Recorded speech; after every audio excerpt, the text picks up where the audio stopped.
नमस्कार, स्वागत आहे तुमचा माझ्या मिनी व्लॉगमध्ये. सध्या व्लॉग येत नाही कारण की माझ्या फोनचा प्रॉब्लेम झाला आहे ना म्हणून. आणि हा व्हिडिओ कावाचा आहे माहिती आहे, लक्ष्मीपूजनाचा. हां, तो मी आज पोस्ट करते आहे, सॉरी हां. आणि मग डिटॉक्स वॉटर बनवलेला तर तो पण पिला सकाळी. आणि सगळे कामं वगैरे उरकली. रांगोळ्या पण काढल्या दाराशी मस्तपैकी, जशा येतात तशा काढायच्या बाबा, दार सुना नाही ठेवायचा.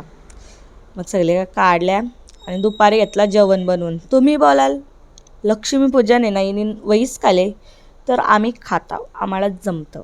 आणि मग जेवण वगैरे बनवून घेतला आणि मग जेवलो एकदाशी. म्हणा झालं तर कवा जेवतो मी. आणि तारक मेहता लागतंच म्हणा का. ते पण आलतं कामावरनं, ते करताना चल बोलतं कॉलनीन पूजेचा, बोलतं काय सामान तुला पाहिजे तो घे. बरं ओके बॉस. मग संध्याकाळी काय जशी येतं तशी मी पूजा केली बाबा. देवाला समजून सांगितला का बरं एवढाच येतो म्हणा. आणि मग पंत्या वगैरे लावल्या दाराशी मस्त झिकमिक झिकमिक. आणि मग रात्री वाजवले फटाके मस्तपैकी. दिवाळी येतं सगळे का फटाकं वाजतील. तर भेटू मग आता दुसऱ्या मिनी ब्लॉगमध्ये. बाय.